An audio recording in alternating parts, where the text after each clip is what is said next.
Augustus ने Tiberius को सम्राट बनने से रोकने के लिए हर संभव प्रयास किया। हालांकि अंततः उसने अपने सभी प्रतिद्वंद्वियों को पछाड़ दिया और दूसरा रोमन सम्राट बन गया।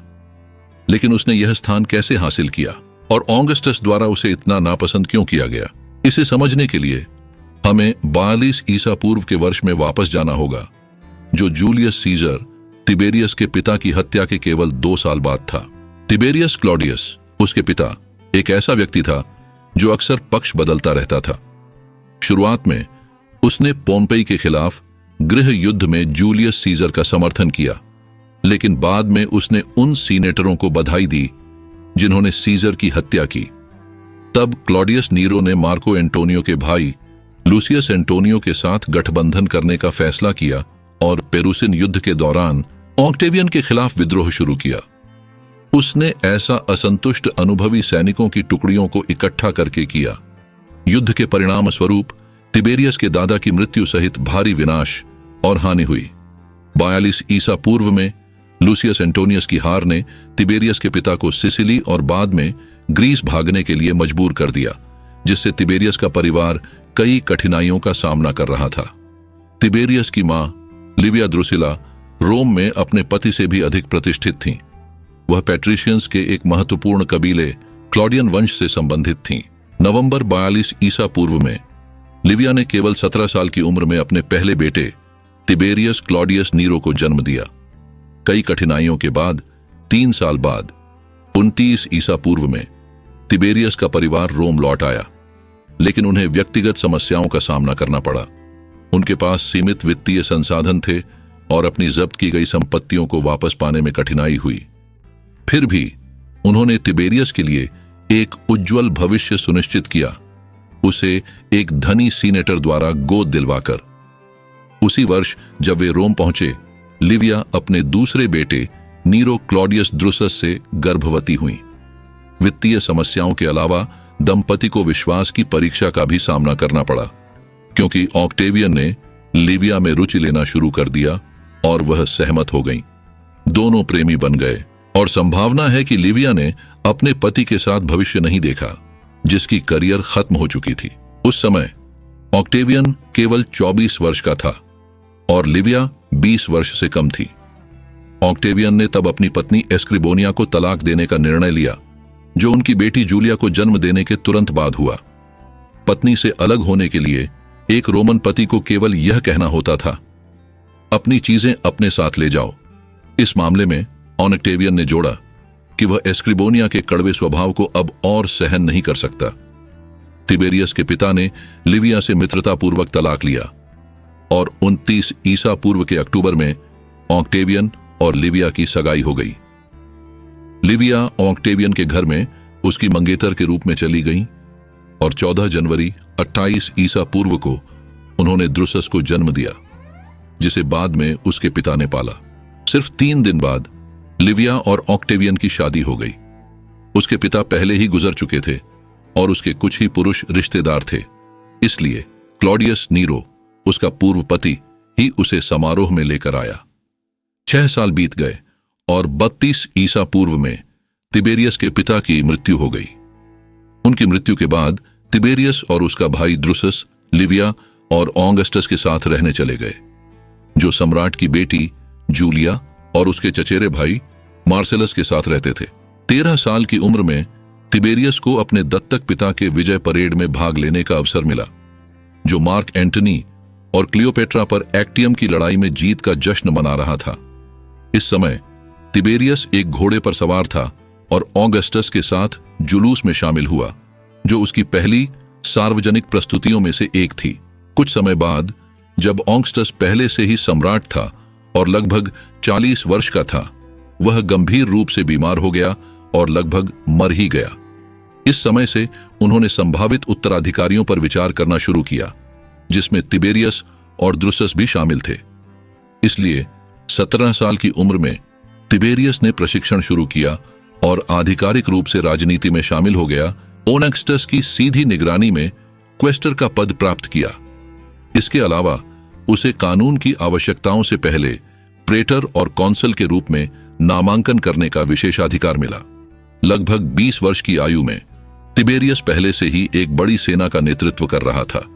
उसकी सैन्य अभियानों में भागीदारी, विशेष रूप से पार्थियन साम्राज्य के खिलाफ, ने उसे एक कुशल और रणनीतिक नेता के रूप में स्थापित किया।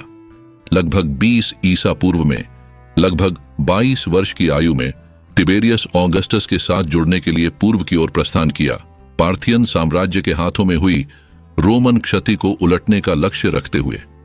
पिछले संघर्षों के दौरान कब्जाए गए रोमन सैन्य ध्वजों को वापस लाना एक प्राथमिकता बन गया, जिसने तिबेरियस को साहसी और निर्णायक अभियानों का नेतृत्व करने के लिए प्रेरित किया। आर्मेनिया में उसकी हस्तक्षेप इसे एक रोमन ग्राहक राज्य में बदलने का लक्ष्य रखते हुए पार्थियन साम्राज्य के साथ संवेदनशील वार्ता को प्रज्वलित किया, जिसके परिणाम स्वरूप एक समझौता हुआ जिसने क्षेत्र की तटस्थता को पुनर्स्थापित किया। जबकि उसका भाई द्रुसस अपनी सेना और रोमन जनता के बीच अपने करिश्मे और लोकप्रियता के लिए जाना जाता था, तिबेरियस, जो कम करिश्माई था, अपनी कठोर अनुशासन और सीधी दृष्टिकोण के लिए सम्मानित था, भले ही इससे उसे अपनी सेना से दूर कर दिया गया हो। 9 ईसा पूर्व में जब तिबेरियस जर्मनी में एक अभियान पर था, द्रुसस की एक घुड़सवारी दुर्घटना में मृत्यु हो गई। भाई के निकट होने के बावजूद तिबेरियस ने अत्यधिक शोक से परहेज किया, यह मानते हुए कि सार्वजनिक रूप से दुख प्रदर्शित करना कमजोरी का संकेत होगा। द्रुसस के शव को रोम ले जाते समय उन्होंने सैन्य उपलब्धियों के लिए सम्मान प्राप्त किया और जर्मनी में द्रुसस की भूमिका ग्रहण की। यह त्रासदी फिर से शाही उत्तराधिकार की संरचना को हिला गई, क्योंकि द्रुसस एग्रिप्पा और ऑगस्टस के भतीजे मार्सेलस के बाद तीसरे संभावित उत्तराधिकारी थे जिनकी मृत्यु हो गई।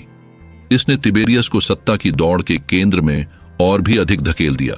उसकी राजनीतिक और सैन्य उन्नति, विशेष रूप से पनोनिया और जर्मनी में, ने ऑगस्टस के उत्तराधिकारी के रूप में उसकी स्थिति को मजबूत किया।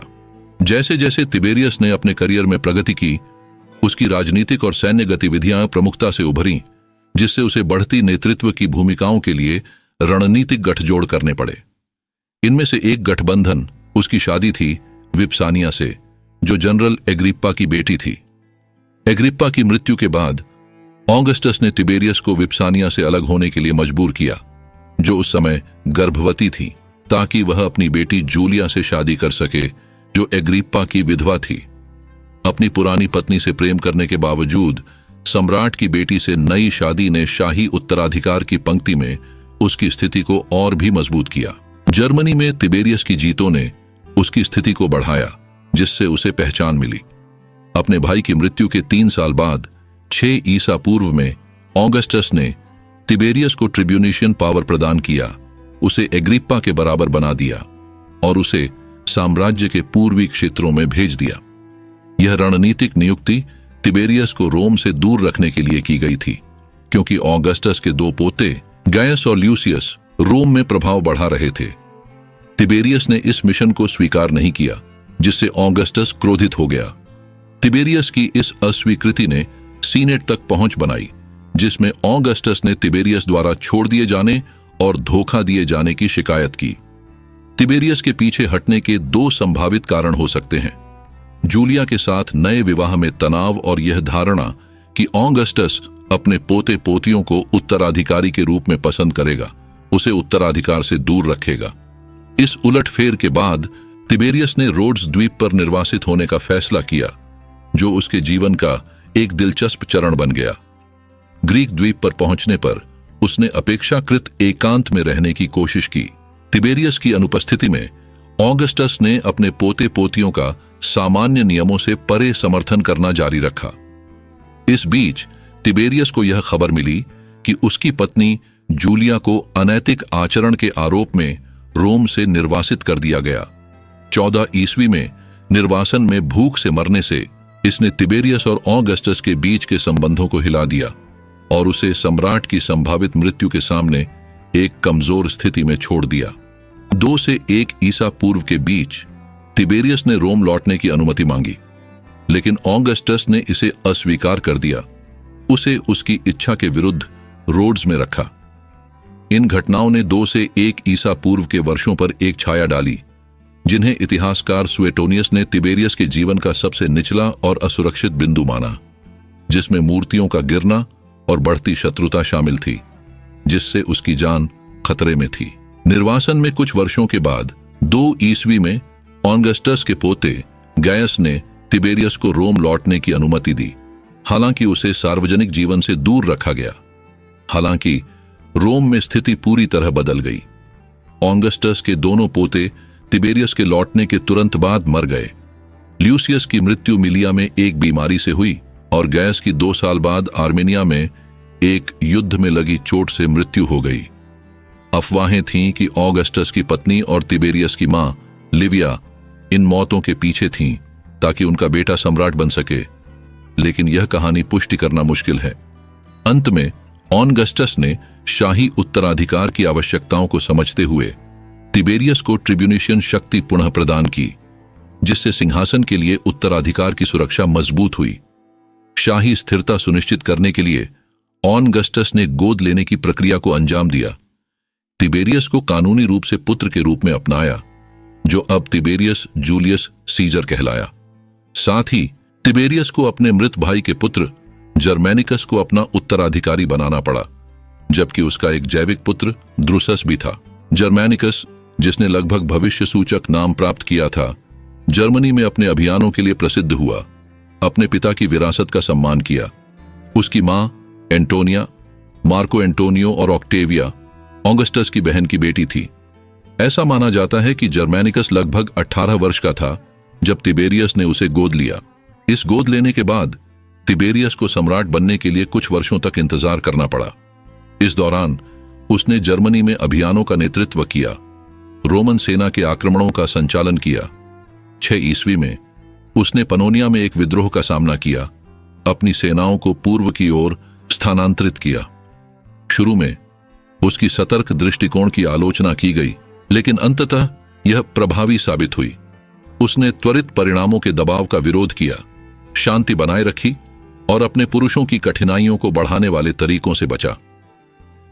8 ईस्वी में निर्णायक विजय ने उसे सैन्य रणनीतिकार के रूप में स्थापित किया। पनोनिया से लौटने पर तिबेरियस को विजय के लिए सराहा गया, जिससे ऑगस्टस के उत्तराधिकारी के रूप में उसकी स्थिति मजबूत हुई। सम्राट ने उसकी महत्वता को स्वीकार किया, उसे 12 ईस्वी में अपने बराबर शक्ति प्रदान की। अगले वर्ष तिबेरियस ऑगस्टस के साथ सहसम्राट बन गया, अपनी भविष्य की नेतृत्व के लिए नींव स्थापित की। 19 अगस्त 14 ईस्वी को ऑगस्टस का 75 वर्ष की आयु में निधन हो गया।